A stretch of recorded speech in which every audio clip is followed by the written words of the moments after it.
Hey, what's going on, everyone? I hope you're doing well. Episode 6 of The Last of Us dropped on HBO Max. It's going to be a spoiler review, but before that, make sure you like and subscribe to the video. But let's get started. Be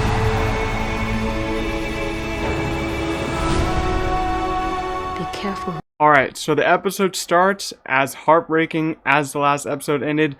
Starts with a little bit showing that Henry's death happened, and it's just brutal to watch again. I can't believe they showed it again. And then we go to present. It's finally the winter time, which is basically where a lot of the stuff in the game happened, and it's personally my favorite parts of the game because of how spread out everything is and the big events that do happen here. You'll just have to see them. But the scene where Joel ends up interrogating the two people in the house in the winter area was really good. It's just not, it's a well shot scene, and it's also an extremely funny scene with Ellie being just a total smartass to the two people. Her dialogue's been getting better every episode, I gotta say. And the Firefly joke was hilarious in my opinion. Joel and Ellie are now basically looking for Tommy just like in the game. They have to go find Tommy. And Joel in this episode actually starts having panic attacks, which I don't think were from the game. So this is kind of like an original thing. Starts having panic attacks here in this scene. And then in the community area with Tommy, he had a panic attack because he's basically probably just thinking of Sarah and thinking how he's going to keep going along with someone who's basically like Sarah, like a kid to him. He can't do it. He doesn't want to do it because it just reminds him too much of Sarah, and it gives him panic attacks. And it's got to be hard for his character, in my opinion. And there's some beautiful cinematography in this episode because the shots of the winter area, snow falling on the land, it's just really beautiful, and I really commend the cinematographer for getting those wonderful shots. Just makes everything pleasing to look at. Joel and Ellie finally reach the dam and become surrounded by people on horseback, and they have a dog who actually sniffs to see if anyone's infected, sniffs Joel, and dog thinks it's fine. And then we do get this intense moment of the dog going to sniff Ellie. And I was actually nervous. I thought the dog was going to find some scent on her to reveal like a bite, because she does still have that one bite because it's like continuously healing, but it won't actually heal fully because she's immune. And I was nervous for her, but it ends up we're fine. Dog just starts playing with her, so that's good.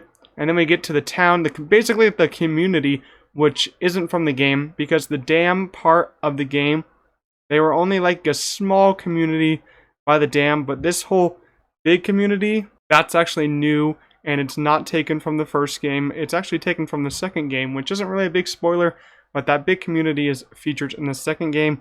They get here, Joel and Tommy finally reunite, which is an awesome scene. Emotionally, they're brothers. They haven't seen each other in so long.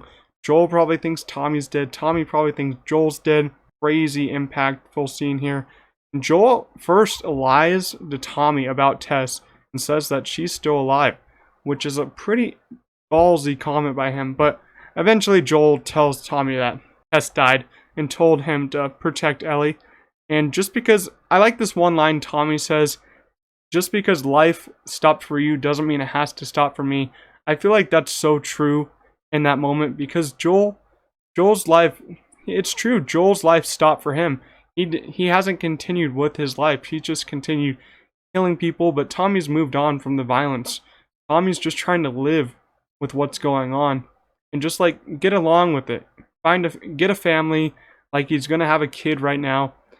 Tommy's just trying to have a family, live life as best as he can, while Joel's just still trying to find a cure, and he's not really settling down yet. I like Tommy's line, and I agree with him.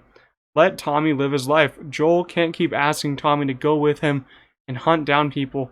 Tommy is settled down now, so Joel has to respect that. So that's why I really did like that line, and I think the dialogue here is just excellent. Like I said, Joel has another panic attack here because he sees someone who does look like Sarah, which is just so sad because Joel will never get his daughter back. He might get some love back to share with Ellie, but he'll never have the same love as he did with Sarah. And Joel, like I said, he finally tells Tommy how Tess died. And Joel and Tommy's basically whole conversation at the end of the episode was an example of great dialogue, in my opinion. and it has such great emotion and acting, especially by Pedro Pascal. He's showing some real emotion in this scene. I think this is one of his best scenes in the whole show so far. I really did like everything here. And then the same goes for the conversation with Ellie and Joel. This scene in the bedroom is kind of like the scene from the game, with Ellie confronting Joel about Sarah, and she's just speaking to him about full facts, but Joel doesn't want to accept it at first, and Joel tells Ellie that he's not going to go with her anymore, and Tommy is going to go with Ellie. But then we do find out that Joel does change his mind, because he does have a good heart deep down, and then they start heading off to the university, and they do have a little bit of target practice, which was a very funny scene. I like these little moments of comedy and levity to the situations of extreme drama this show has, because it is an extreme drama, but it also has a lot of comedy, and I'm happy that they're showing it, taking breaks from the hard moments to handle. We get to the university. University is heavily featured on the game, but I guess they didn't want to show too much in the university with the episode, because it's very different from the game. In the game, you do have a longer university walk around the whole university, a lot more attackers, because Joel gets attacked by one person here, and he basically kills him, breaks his neck, but we end up showing that he did get stabbed with a knife, and it's pretty brutal. Takes it out, which wasn't a good idea, and he starts bleeding, and they have to run, and by the end of the episode, Joel's on the ground. Ellie hopes he doesn't die, and that's basically the whole episode. But the differences from the game and the show and the university is actually a lot different. I like the game's portrayal of the university more, but I was a little bit fine with this. It just didn't sit well with me, because Joel's injury here wasn't as brutal as in the game, and I think the game made it more impactful for me, because I was more worried about Joel in the game. Right here, I wouldn't be so worried about him, because if you haven't played the game, if you don't want to know, click off the video, but I'm going to tell you what happens to Joel in the game. Basically in the game, they're in a university, get attacked by people like in this, but it's more people, and Joel ends up falling out a window like 2 stories up, and he totally falls flat on a pole, and it goes straight through his chest, like all the way through his chest, and it's just horrifying to witness. That was like the most surprising moment in the game, and you didn't know if he was going to live, because they pulled him up from the pole, and he just had a lot of blood gushing down, and it's a bad injury in the game. While in here, he just gets stabbed. I know it's a bad injury, could hit some bad organs, but I really did wish they went with the injury in the game. I think that would have been more impactful for the audiences, because they're leaving us with impactful moments after every episode. But I think this ending didn't really work for me as much as I wanted to, but I can still respect it for what they did. That at least they did show him getting injured. But overall, I did enjoy the episode. It's not as good as the last 2 episodes, but it's a good episode. Every episode's been great. This episode was good. I like the whole community part. That was awesome. Joel and Tommy and Ellie's emotional scenes were all awesome. But that's basically my quick thoughts on the episode. Let me know what you guys thought down below in the comments. Make sure to like and subscribe, and I'll see you guys next time. Peace out.